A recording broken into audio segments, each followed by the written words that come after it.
My name is Yi Yang. I come from Intel ODL team. I work on ODL SFC project and OVSDB support.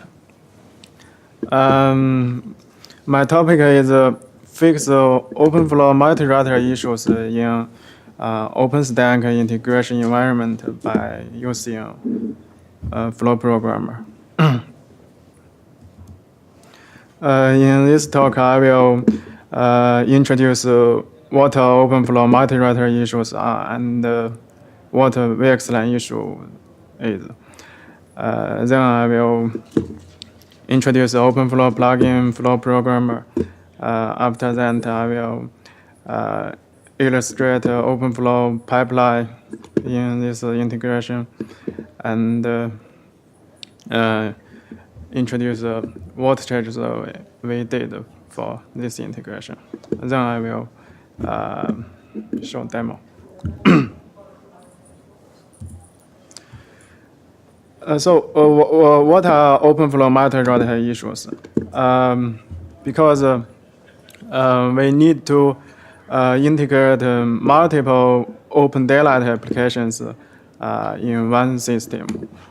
Okay, so multiple applications will operate Openflow tables on one OS bridge.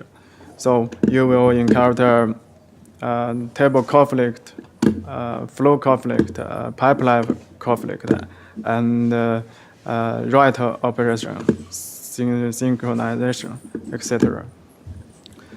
So why before we didn't realize this? Because every application just runs alone. But when we integrate network and SFC, we encountered these issues. So how can we fix these issues? I proposed the Openflow plugin Flow programmer last year. I implemented this and submitted to OpenDaylight.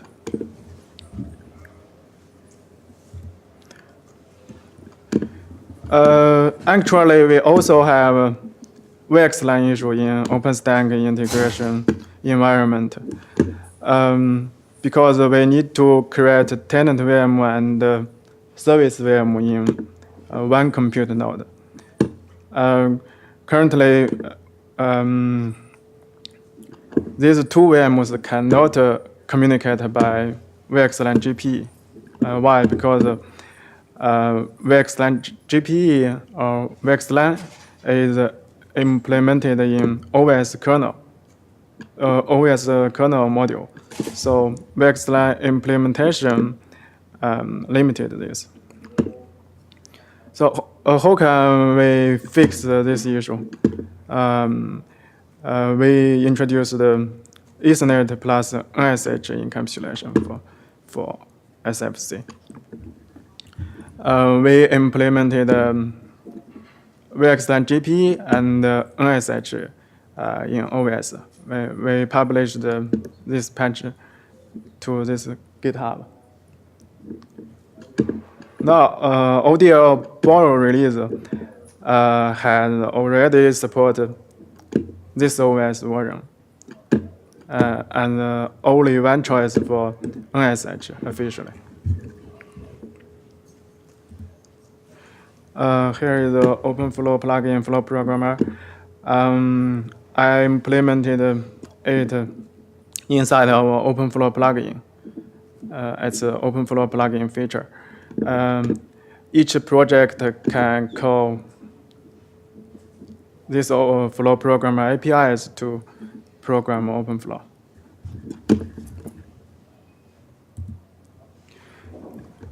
Here are Flow programmer APIs. If the application will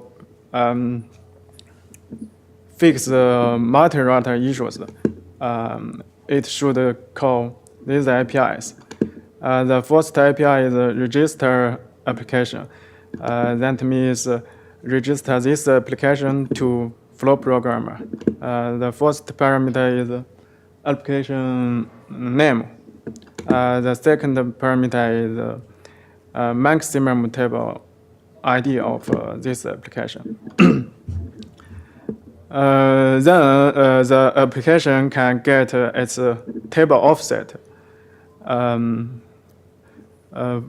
For example, if your application is the first registered application, its table offset is 0. If your application is the secondly registered application, its table offset is the firstly registered application's maximum table ID plus 1.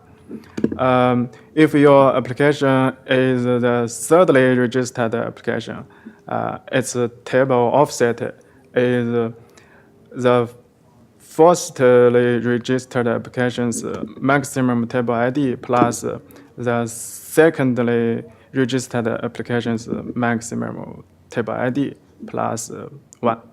So, and so. Are you saying this is an existing API or this is one you created? This API is provided this flow programmer. Okay.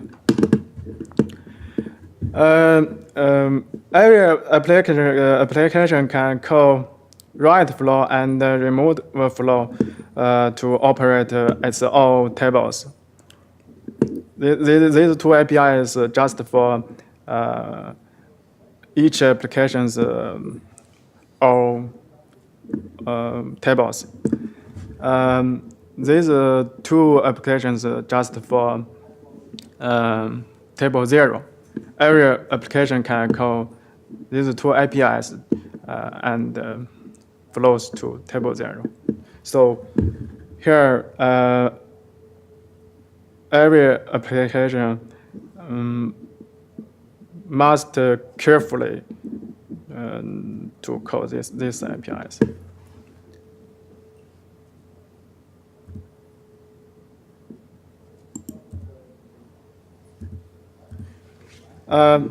This is a pipeline before, without a flow programmer.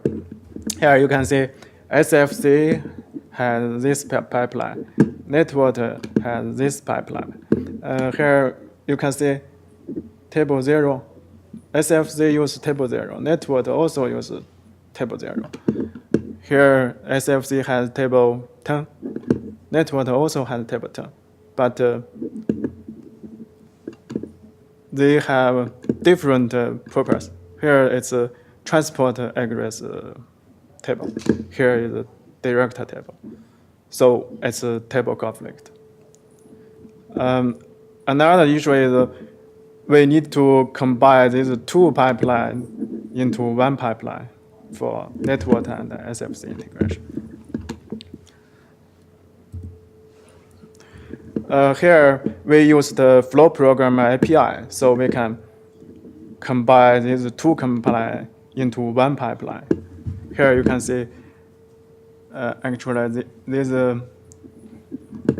gray pipeline is the SFC pipeline. It's a first registered application.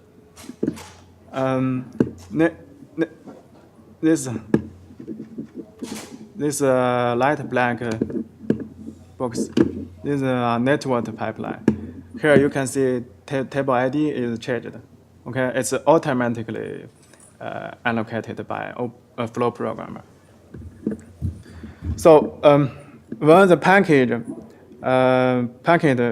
enters table 0, table 0 flows will classify it to this branch or this branch. For SFC package, it will go to this branch. If this package is for local VMs, table 10 will resubmit this packet to table 0. So SFC classifier can get it and steer this packet to local VMs. If it's just for network, table 0 flows will classify it to this branch. Okay. Like you mean if the bucket, the coming bucket didn't match the SFC pipeline, you will send it back to the classifier to send it to NetVert pipeline? Yeah, no. Here, like it could be like an endless loop. No, not a loop. For example, if the package from tenant VM, right? It is, should be go into classifier flows, right? Classifier flows will push NSH header, right? So it will be match SFC pipeline, match the SFC pipeline. Okay. But big change why in table 10 you send it back to table 0 if it didn't match? Because table 10 will pop NSH header. It knows this packet should be going to local VM, so it will pop NSH header, then resubmit table 0. Here, table 0 has some flows to match it and send it to local VMs. Okay. NetVert pipeline? No.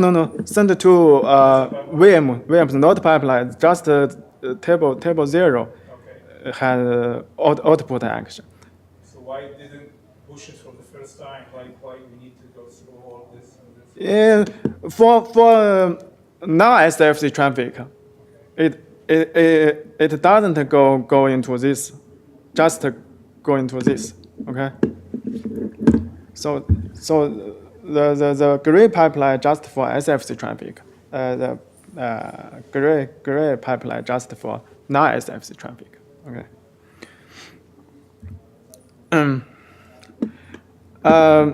We did a lot of changes in OpenDaylight and OS. In OS, we implemented VxLAN-gpe and NSH. We also implemented two kinds of encapsulation. One is VxLAN-gpe plus NSH, another is Ethernet plus NSH. We have published this patch into GitHub, so anybody can get it and use it. We also changed the Openflow plugin to support this OS. We ended push NSH actions and pop NSH actions and some new match fields. So this change is very big. So that is the base for SFC network GPP. We also changed the SFC network GPP to support this OS. Here we changed the SFC classifier and Openflow renderer to support two kinds of encapsulation. These changes are not upstreamed. It's only for my integration demo.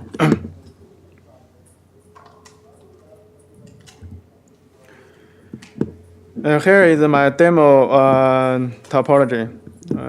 You can see we have two compute nodes. We run Openstack controller in this node. This is just compute node. We start SF1 in this node, SF2 in this node. We start web client in this, web server in this. And here is OpenDaylight.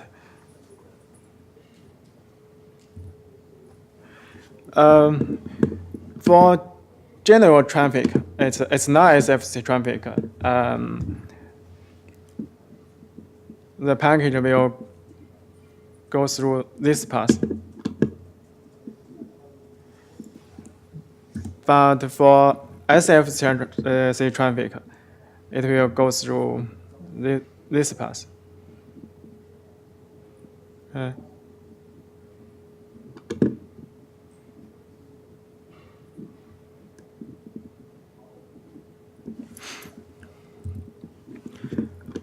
Here are package processing procedures. Here at the beginning, it's a general Ethernet packet. When web client sends this packet to BRINT bridge, classifier will push this header, Ethernet plus NSH header. So SF1 will get this package, then send back to BRINT bridge. Okay, SFC Openflow renderer flows will steer this packet to VxLAN-gpe port.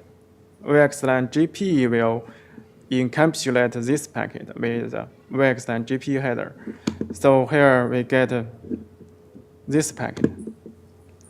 Then this packet will go into this VxLAN-gpe port. This VxLAN-gpe port will decapsulate this packet. So SF2 will get this packet. Okay, VxLAN-gpe header is removed. Then SF2 will send back the package to OS bridge BRINT. SFC Openflow renderer flows will pop Ethernet plus NSH header. So finally, web server will get the original Ethernet package. Okay, that's the whole processing.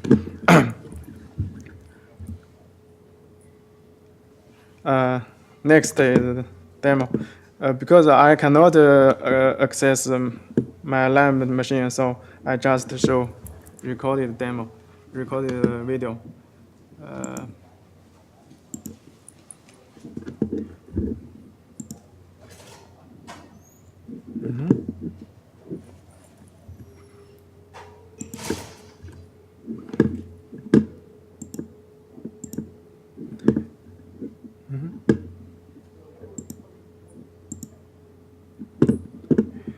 Here you can see we are starting DevStack install OpenStack. It's a OpenStack controller node.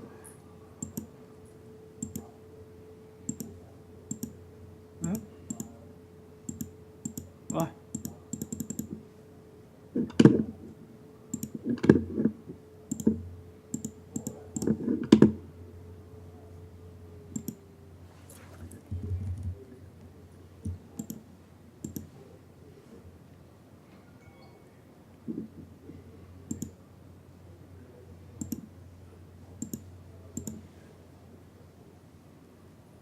So slow.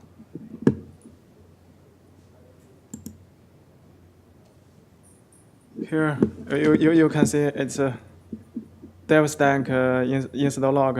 It's the last message. Here you can see BREX bridge, BRINT bridge. Right. It's for controller node.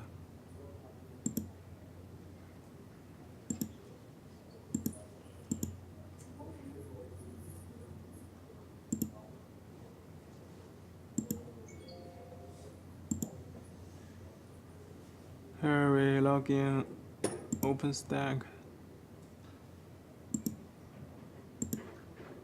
So slow. Wow.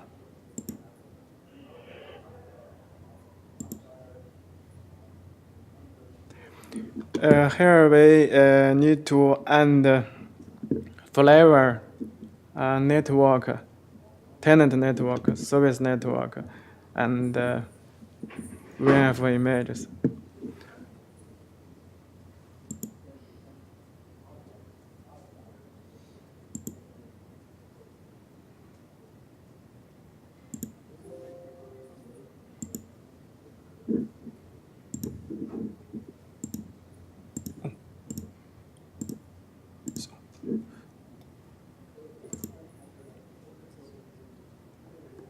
here is create subnet net.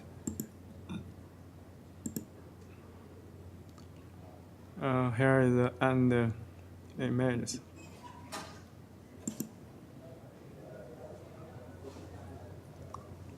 Here you can see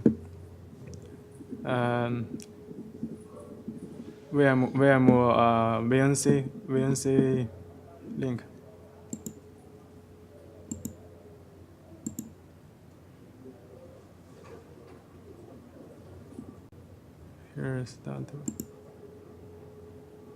Here's that SF.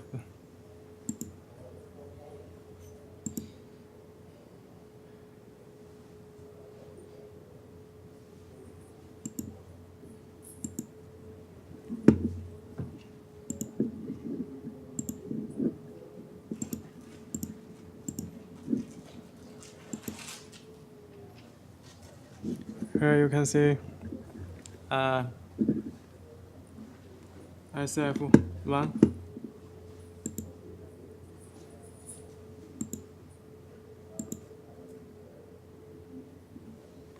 We can see login this. It's a VM1.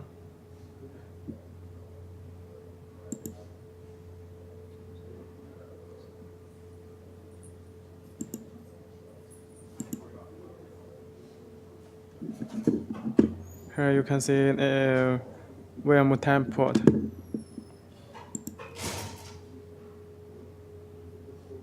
This is VM2.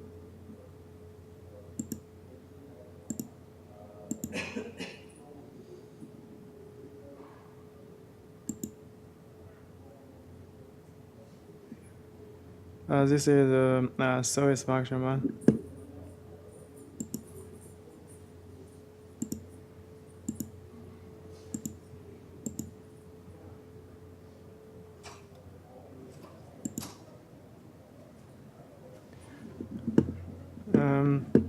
Here we run REST Python script to create service function check.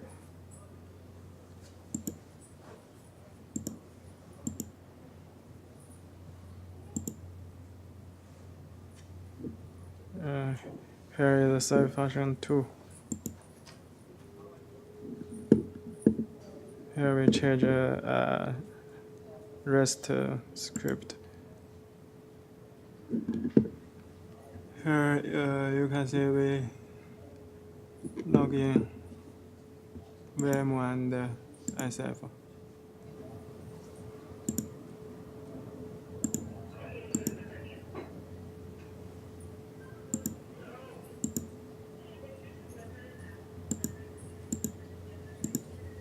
So slow. Oh.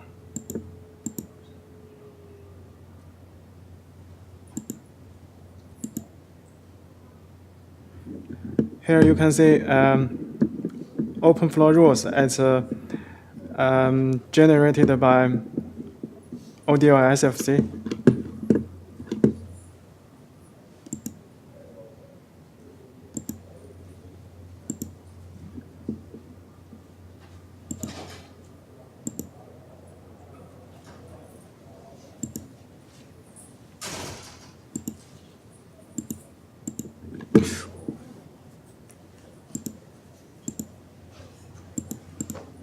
Why so slow?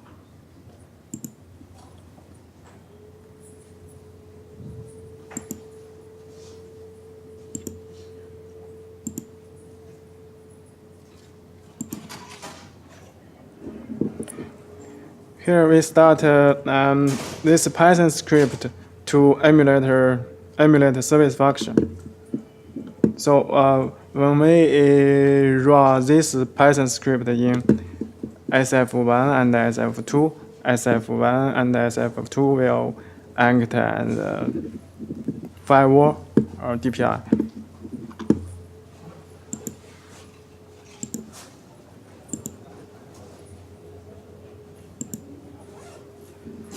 Here you can see we pin VM2 from VM1.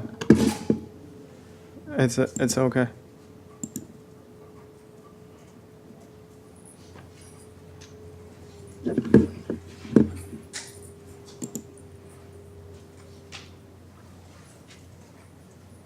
Here we start a web server in VM2. We can duplicate VM2 from VM1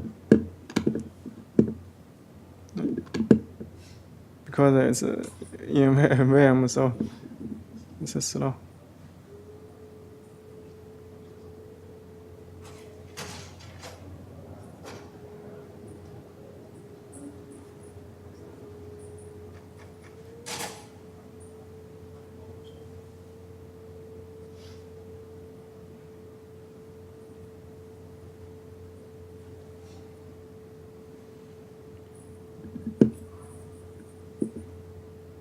Here,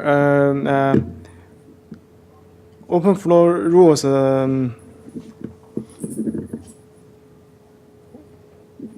were not generated, so pin just use network rules, not SFC rules. Here we add SFC rules.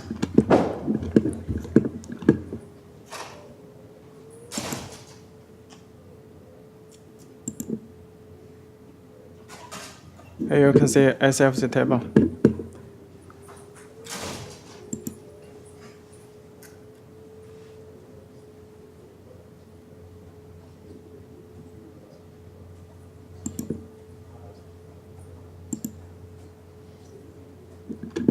So here you can see SFC service function change under the service path are created successfully. Then let me see here. Here it's a service function usually working. You can see service function handle NSH package. Here pin is okay, but it goes through service function chain, not network pipeline. Okay. That's my demo. Any question?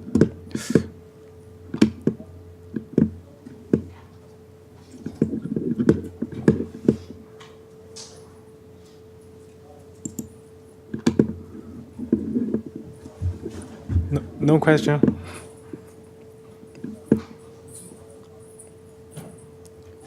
That could be an option to the solution that today is working in OpenFV, because I mean, in OpenFV there is another solution for coexistence of NetBIRD and SFC.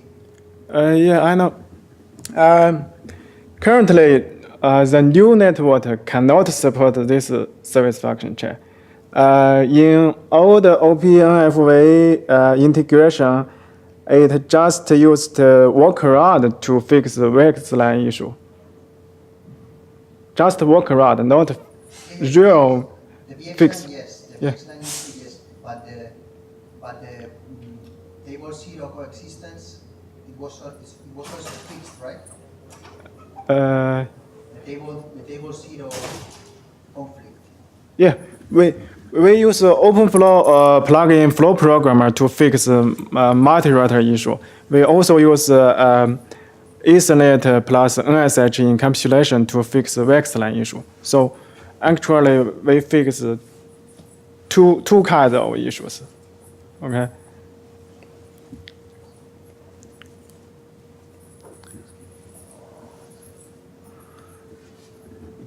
So, thank you.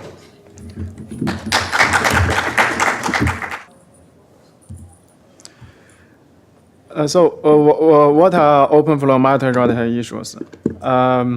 Because we need to integrate multiple OpenDaylight applications in one system. Okay, so multiple applications will operate Openflow tables on one OS bridge. So you will encounter table conflict, flow conflict, pipeline conflict, and write operation, synchronization, etc. So why before we didn't realize this because every application just runs alone. But when we integrate network and SFC, we encountered these issues. So how can we? Here are flow programmer APIs. If the application will fix the multi-router issues, it should call these APIs. The first API is a register application. That means register this application to flow programmer. The first parameter is application name. The second parameter is maximum table ID of this application. Then the application can get its table offset. For example, if your application is the first registered application, its table offset is 0. If your application is the secondly registered, fix these issues. I proposed the Openflow plugin flow programmer last year. I implemented this and submitted to OpenDaylight.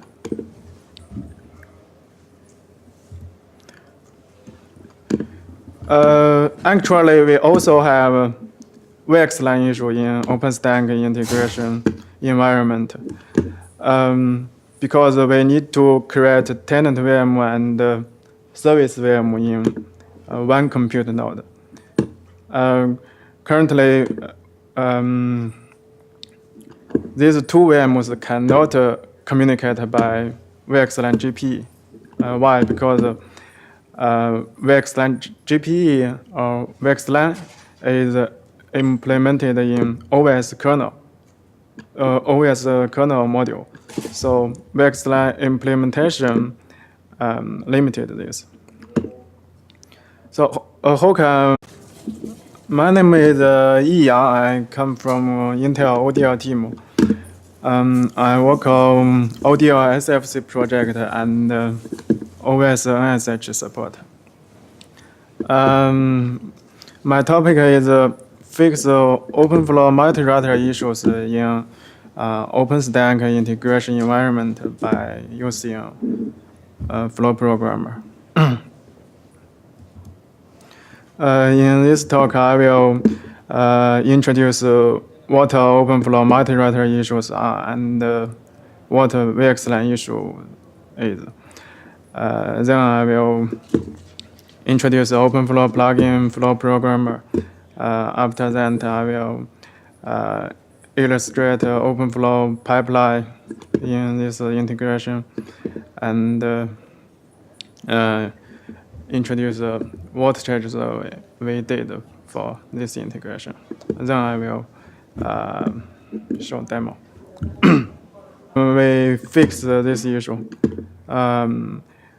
We introduced the Ethernet plus NSH encapsulation for SFC. We implemented VxLAN-gpe and NSH in OS. We published this patch to this GitHub. Now, ODL Borrow release has already supported this OS version, and only one choice for NSH officially. Here is the Openflow plugin flow programmer. I implemented it inside our Openflow plugin. It's an Openflow plugin feature. Each project can call this flow programmer APIs to program Openflow.